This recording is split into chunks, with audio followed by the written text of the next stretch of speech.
violence broke out in Indian-controlled Kashmir after a nearly 2-month curfew was briefly lifted on Monday. Pro-independence protesters clashed with Indian security forces soon after the curfew was lifted. That prompted the Indian forces to reimpose the curfew.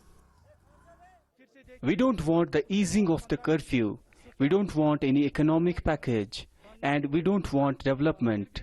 We only want freedom from Indian rule. New Delhi plans to send a team to Kashmir in next days in an effort to ease tensions there. Kashmiris, however, are not optimistic about the move. We have seen many teams in the past trying to resolve the Kashmir issue. They want us to forget those who have been killed and those they have blinded and maimed. At least this time it's not possible. It's a popular movement and Kashmir needs a final solution. The Indian-controlled Kashmir has been gripped by deadly violence for weeks now, after a pro-independence figure was killed at the hands of Indian security forces on July 8th. Since then, the valley has seen protests against the Indian crackdown, with calls growing for independence from New Delhi. All major pro-independence leaders, including Said Ali Shah Gilani, Yasin Malik and Mirwais Umar Farooq, have been detained. The Muslim-majority Kashmir is divided between arch rivals India and Pakistan, with each claiming the region entirely but ruling over parts of it. Experts believe the wave of protests in Kashmir will intensify because false promises made in the past have brought about nothing but people's alienation. They say time is right for both India and Pakistan to solve what has been described as a bloody and lingering territorial dispute in Kashmir. Shanabat, Press TV, Indian-controlled Kashmir.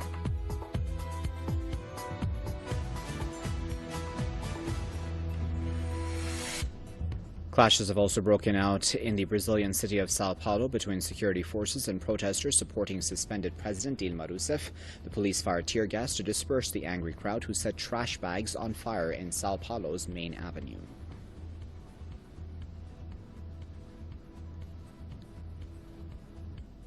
Myanmar's Rohingya Muslims struggle with dire conditions in refugee camps in the Indian capital New Delhi. Most of the refugees are still living in marshy lands deprived of basic services like water and electricity.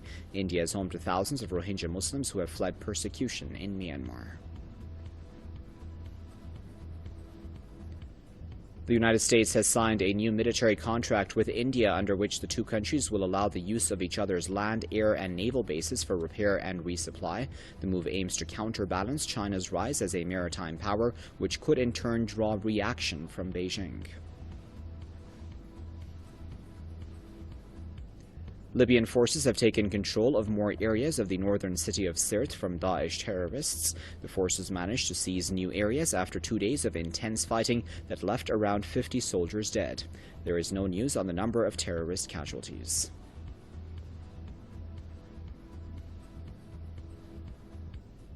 British police have come under fire for defying calls to release details of an agreement on training Bahraini forces who are ruthlessly cracking down on dissent. Human rights campaigners say the UK's College of Policing should come clean about its business with the Manama regime. Turkish-backed armed groups have pushed deeper into northern Syria, seizing 10 more villages near the recently captured Syrian town of Jarablus. Turkish President Recep Tayyip Erdogan says operations will continue until all threats, including from the Kurdish YPG forces, are removed. Damascus, in 2 separate messages to the UN, has denounced Turkey's, quote, repetitive violations, aggression and massacres in Syria's north. The Syrian Foreign Ministry accused Ankara of committing crimes against humanity. The Turkish military entered the Syrian territory on Wednesday under the pretext of fighting Daesh terrorists and Syrian Kurds. The Yemeni army has released footage purportedly showing the army and Ansarullah fighters firing artillery shells in the Saudi city of Jazan. The footage also shows the forces breaking into 2 strategic Saudi military bases in the cities of Najran and Asir.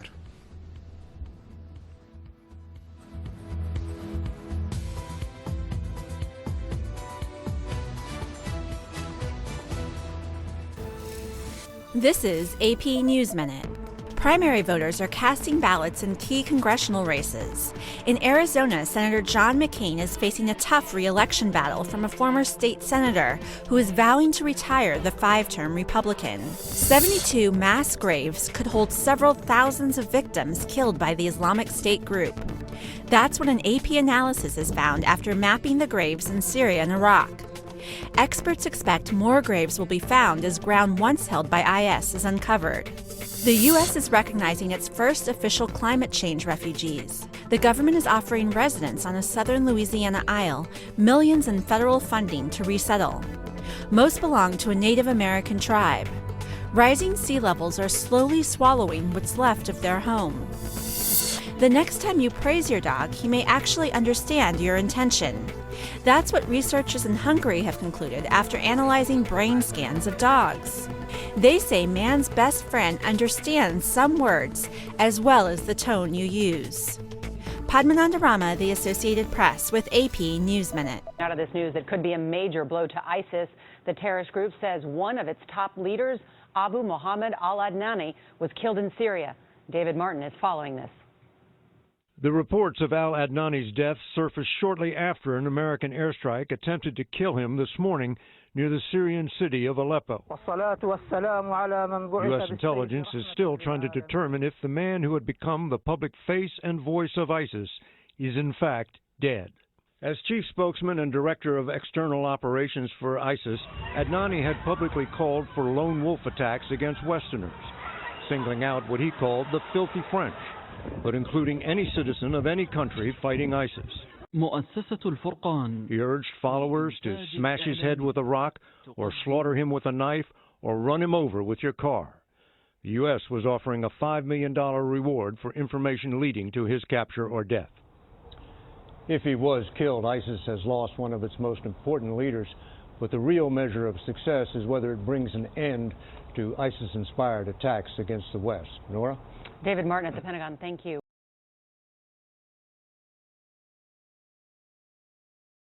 And you said you heard gunshots? Yes, like... How many shots did you hear? More than 10, I can tell you. More than 10? Okay, and did you hear anything after the gunshots? No. No? As soon as I heard that, we ran. Okay, okay. We were leaving the club, and then as soon as we left, gunshots were just going like crazy. Are you near Paul's nightclub? No, I'm home. My son is stuck in the bathroom down there, and I got him on the other phone. I called before, but they called the dispatchers and all the lines were busy. Ma'am, the phones have rolled over to the sheriff's office.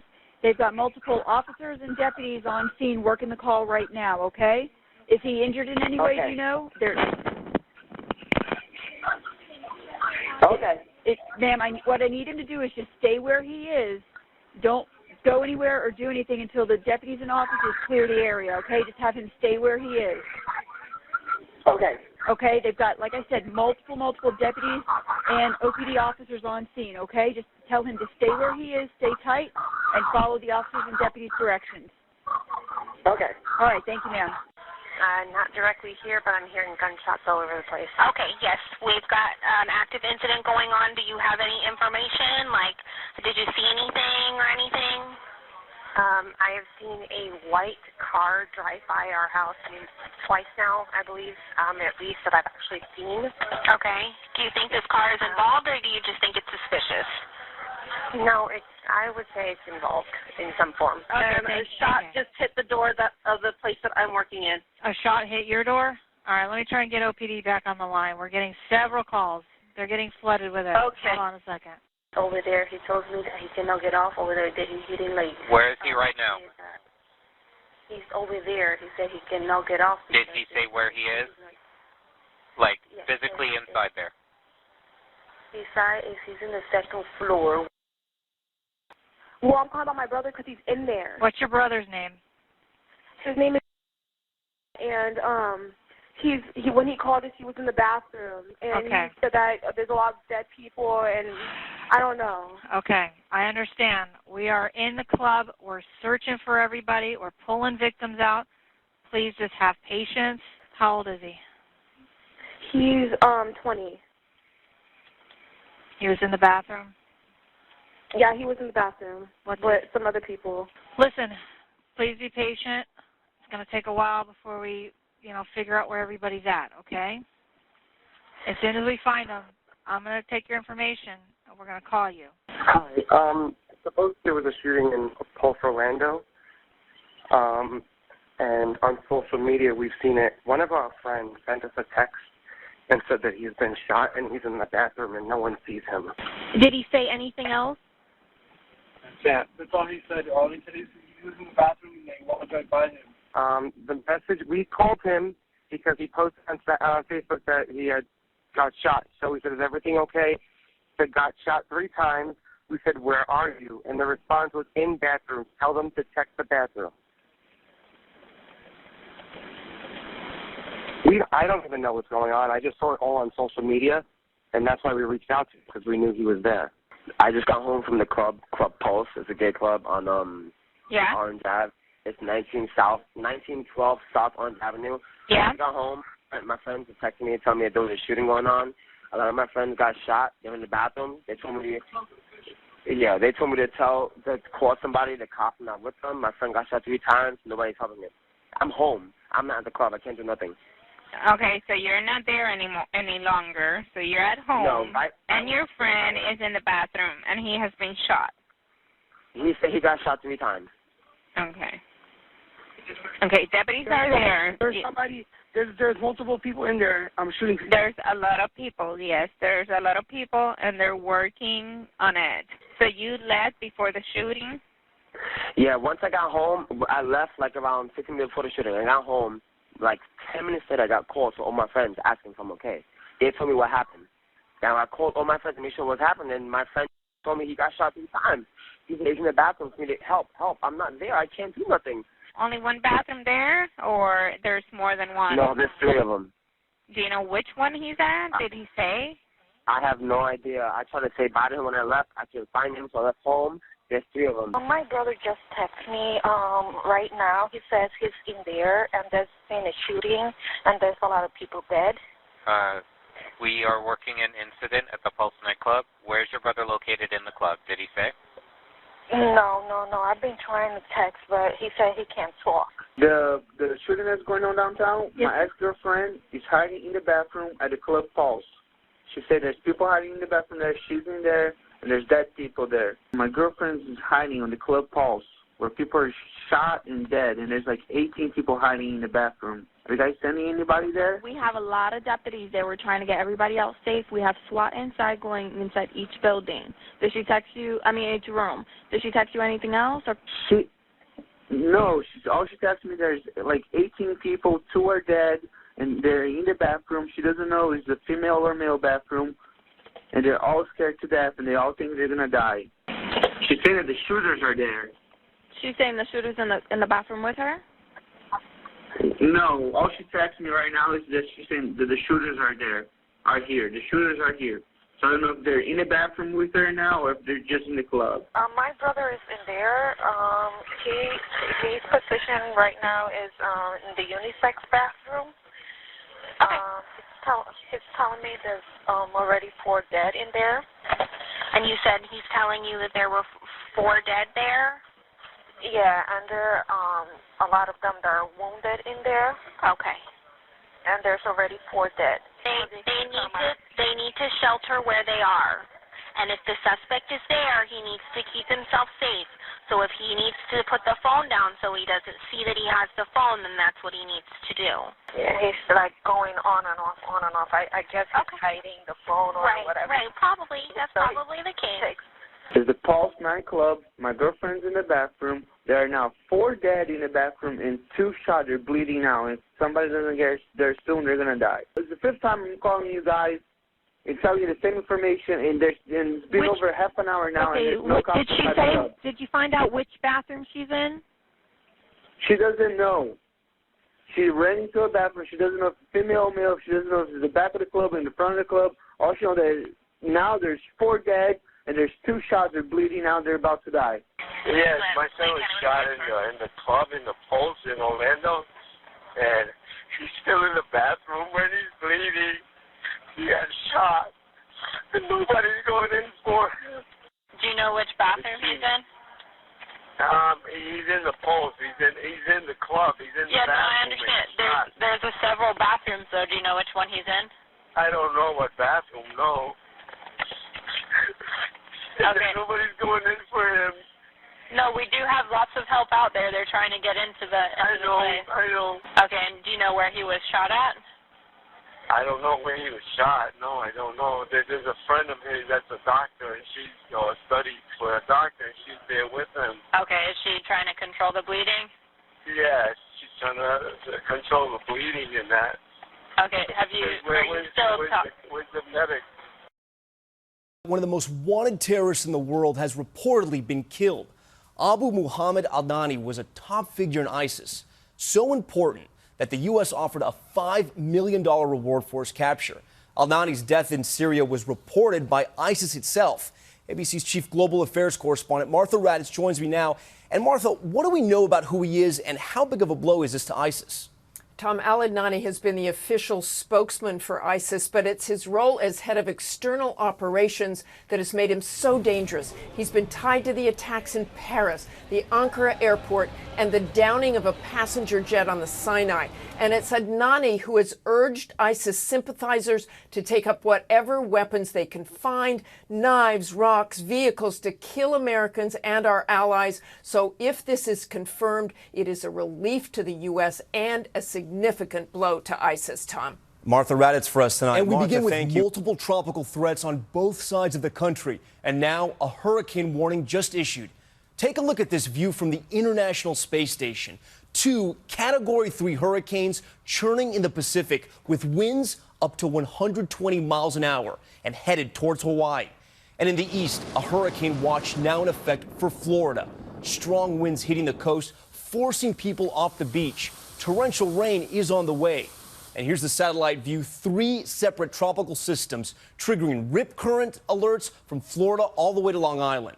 ABC's Lindsay Janis is in Cape Hatteras, North Carolina, where residents are gearing up for a long night ahead. Tonight, Florida beachgoers running for cover as the first signs of Tropical Depression 9 come ashore on Siesta Key. While hundreds of miles away, a separate system threatens North Carolina's Outer Banks. The storm already churning the sea. The biggest fear? Dangerous rip currents. The approaching storm has kicked up the surf quite a bit. There's a lot of water moving around. As we spoke with one family, a lifeguard warning people to come back ashore. Rip current alerts extending all the way to New York, where one man drowned and another was rescued from the waters off Long Beach. Ed Fayens and his son Maxwell helped pull them out. If you don't know how to swim and you're not on your game, those waves will pull you. Back in the Outer Banks, vacationers who were gearing up for the unofficial last week of summer. Rental stock, we have all the food we need. Now preparing to spend it indoors. Tom, the storm headed here should be short-lived, but that system now threatening Florida is expected to make its way up the Atlantic coast by the weekend. That lifeguard captain we spoke with earlier says they're preparing for that. Tom? It's going to be a long week for the Carolinas. All right, Lindsay, thank you. ABC chief meteorologist Ginger Z is tracking these systems, and she's here now with more. What's the timing of it all? And that's the important part. You got to pay attention here to Tropical Depression 8, the one Lindsay was just talking about. That's the imminent threat just tonight. So the Outer Banks, coastal North Carolina, up to 5 inches of rain, that gusty wind, and the rip currents. Then it's gone. So let's go to Tropical Depression 9, which is now in the Gulf. It should strengthen to a tropical storm by tomorrow.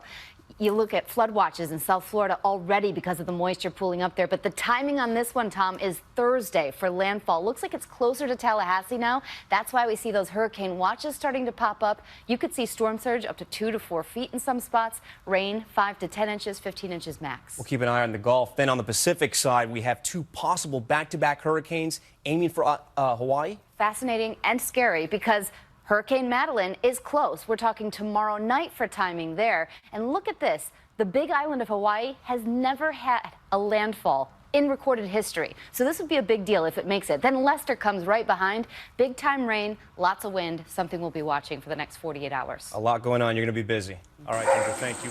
A tip led the FBI to this Holliston home Friday. Inside, they found weapons, parts for an AR-15, and handwritten notes planning attacks on Muslims. He was a little off, you could tell. I don't know. There was just something a little different about him. The FBI was around everywhere. They laid everything out on the front.